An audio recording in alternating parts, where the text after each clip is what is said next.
Hey guys, it's Robin, RsIslandCrafts. Welcome to my craft room. This is my WiP It Wednesday video where I show you what I've been working on in the craft room, whether I've just done a couple little stitches on something or I've actually finished a project. It's been a long time since I finished a project, guys, but I'll get there eventually. At one point, I'm just going to have a whole bunch of finishes and you guys are all be shocked. Here's a bit of a closer look at those crazy animals on this week's baby quilt. Can you see a little bit closer now that these colors are, I feel like they're very similar to what's over here. A little bit with the birds and stuff. Everyone just has a little bit of this greenish outline on just about every animal from what I can see. It seems to be the common color that's going all the way through. Up the little kitty, I think that's the only one. Kitty and the donkey, they don't have the green. Everyone else has this green in it somewhere. But anyway, so I made these snowball blocks for the baby quilt. And I kind of had a little bit of a brain cramp when I was making them. When I was doing my corner squares, for some reason I was making them like half square triangles. For anyone that's made these, it's you that stitch and flip where you stitch down the center. You make a square and then you put it on the corner, you stitch down the center and you cut that extra off and you flip it over. Well, for some reason I drew the two lines off the center for making a half square triangle, so I only stitched on this line instead of the center. So, well, whatever. It all came out the same. All the blocks turned the same. I just had to trim them down to 12 1/4 instead of 12 1/2, and everybody's happy together. So I got this quilt top done. And I did want to show you what I had for my leftovers. This is why I couldn't do much else. I just have this little bit of a strange shaped piece here. When I received this fabric, it was already in strange shapes. It had these two long strips, and then in the end, it was kind of like an arrow or something. It was weird. But I was able to go ahead and get enough squares to make this quilt. So I've got this left over. I'm going to be turning these into... I was going to do them for the 2.5 inch squares, but since they're so big, I think I'll see what these measure, and maybe I can get a 4 inch or a 3.5 inch strips out of these and go with that. And when I do the stitch and flip, I go ahead and do that second line of stitching on them. So I have all these half square triangles that I can put together into something also. Whether I put these into their own little quilt, there are so many of them. You figure I have 4 from each block, and I have 12 blocks, so there's 48 of these. So I might be able to just go ahead and turn these into their own little quilt. And if I have to, I can always... I still have some more, so if it doesn't work, I still have plenty of this fabric. I might be able to just go ahead and use that for this and make more half square triangles. We'll see. I don't feel like playing with this right now, so I'll set this aside. And if you saw on my Talk to Me Tuesday yesterday, I did finish working on my little wall hanging, my hand pieced one. I put this one, the last white border on. I am going to go ahead and just post this on the blog and on the Facebook group. This is as far as we needed to bring it to show that we hand pieced everything. I will want to enlarge this a little bit, but I want to go ahead. I only have to the May 1st. This closes on May 1st, so I need to make sure before the end of April that I have this all done. And as you're seeing this video, today is May 1st, so I'm going to get this posted. I'm recording this a little bit earlier, so I'll get this posted up on my blog so I can join the link party and have a chance at some prizes. Because how exciting would it be to win some of the prizes they have? They have some really nice prizes. So I'm going to set this aside for a few days, and maybe next week I'll go ahead and cut the strips for around the borders. And this time, thank you for the help. One of the commenters stated that I would have to put a corner piece in the way I'd stitched these. I'd cut my borders. I'd only cut them to the size of the quilt, all 4 of them. I didn't compensate for that extra 2 inches here. So this border would have ended there, and that border there, I would have had an empty space. So this time when I cut them, I cut my strips, I'm going to have to make sure that I compensate for the extra width and I make them long enough. So you will be seeing this several times more. I do need to put that extra border on, the final border. Then I need to get it quilted. So this is not done yet. Do you want to see my back? It does get a bit crazy. I did do my, where you can spin the seams to make them into that little 4 patch. I did that as many times as I could because that helps cut back on the bulk.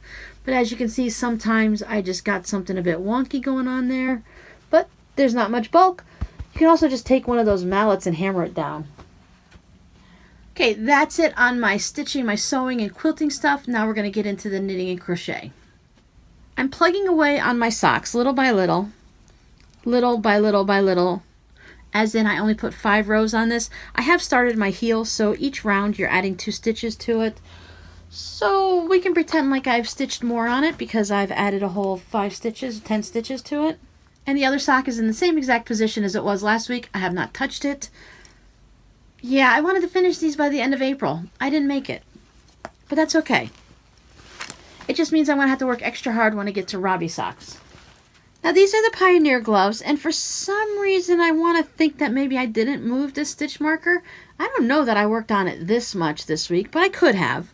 But either way, I am working. I have these extra stitch markers, so I'm now putting the thumbs in. So what you end up doing is, you can kind of see how this is starting to veer off this way, and it's getting a little bit wider here. So I'm working on this part, the little thumb gusset. Kind of, you have gussets on your socks, you have gussets on your thumbs.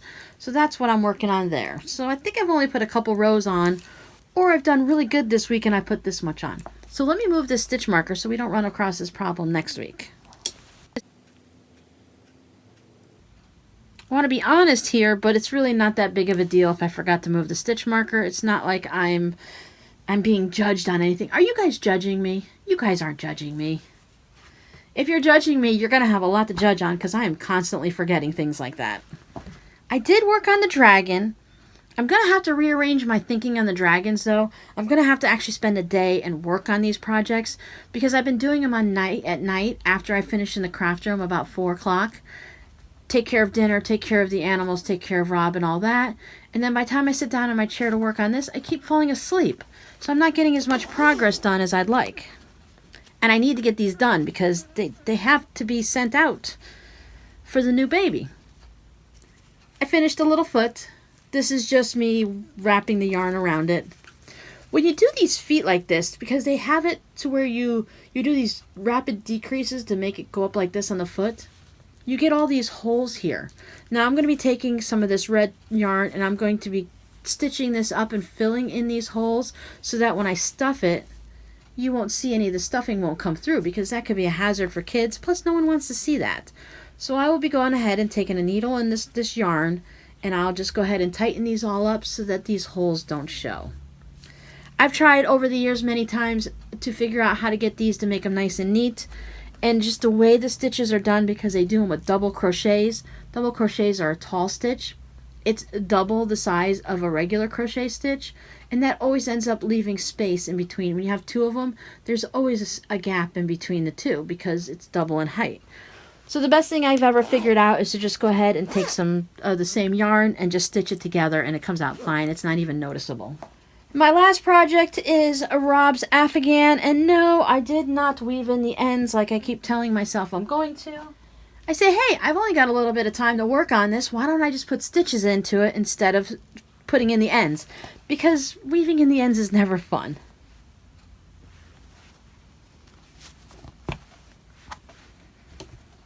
So I'm working on a red row, and I've gotten this much done on it this week. We had a few problems at chemo this past week where there was more conversations that needed to be had because the pharmacy, they have an on-site pharmacy that does they have to mix like a powder or a liquid of the chemo drugs in with your IV fluid drugs because you can't have it as a full concentrate, blah, blah, blah. And there was this one girl that they borrowed that was working this slow. It took her 2 hours just to mix up the drugs that we needed, when it normally only takes 5 or 10 minutes. Well, let me correct myself. They give you a Benadryl in the beginning, and it takes a half hour for the Benadryl to kick in. When the Benadryl is done, so you don't have any type of adverse reactions, itching and swelling, within that 30 minutes, all your drugs are already sitting next to you in the chair. They have these little tables that they put it on in baskets, whatever. You guys don't need to know that, but... So yeah, within that half hour, you have all your medication, and then you just follow the procedures, and this one takes 10 minutes, this one takes an hour, blah, blah, blah. 2 hours. That Benadryl kicked in, Rob took his nap, he woke up, we had plain fluids and everything like that. 2 hours. And we weren't the only ones. There was a lot of us that were sitting around and waiting that day. It was a very frustrating day. So that's why I only got half as much this week as last time, because I was too busy complaining with the nurses and chit-chatting back and forth about, hey, this is taking way too long. I want to show you what I did with the skeins of yarn, because I'd gotten down to the point, where's my little ball, that it was getting so small that the big skeins were just falling apart. So I put them into little cakes with my yarn winder, my ball winder, whatever you call it. But when you wind them, they tend to get messy and fall all over the place. I was on Instagram the other day. Well, I'm on Instagram every day, and they were showing these. They're called yarn bras. So you put it over the cake of yarn like this. So as you're working with it and you're pulling it out through the center of the yarn is getting used up. It tends to get floppy and wobbly, so it falls all over the place. So you put them in these yarn bras, and it holds it nice and tight, and it keeps your yarn clean. It keeps the cat fur off of it, and it keeps it from falling all apart. So I was looking at it, and I tend to think, like, I'm a crafter. What is that, and can I make it? The way I was looking at it, I think they were just using socks. They put a nice hem at the top and a nice hem at the bottom, and they use socks. Well, okay, these are just for me, so I didn't worry about hemming them or anything like that. I just took this pair of Halloween socks, and I cut it at the heel. And this is the toe on one. So I made that one. Well, I made it. Here's another one with the toe, and you can see how different they are by how stretched out they get by the yarn. That is not the end of my gray, don't worry. I had this big one, but I couldn't fit any more on my ball winder, so I had to cut it and make this little one, which is fine because I'm cutting the rows as I go. So here's one. This is where I cut the heel, and I'm just like, whatever, that doesn't matter. Here's the cuff. So it's keeping everything, I've always liked that sound, keeps everything nice and tight. Keeps it nice and clean so I don't have to worry about it. So I have this little bit down here. Big deal. If it bothers me, I can just tuck it in. Now, of course, the ones you can buy in the people's shops that are showing them on Instagram are much nicer. They have really cool designs and stuff like that. And I don't know if they're using socks like I think they are, or they have some other type of stretchy material. But theirs doesn't seem to get stretched out like this. But then again, this is one of those big red heart skeins that are really, really huge, and they're not like a lot of the ones you're seeing on Instagram. They're putting their sock yarn in it. So those balls are much smaller.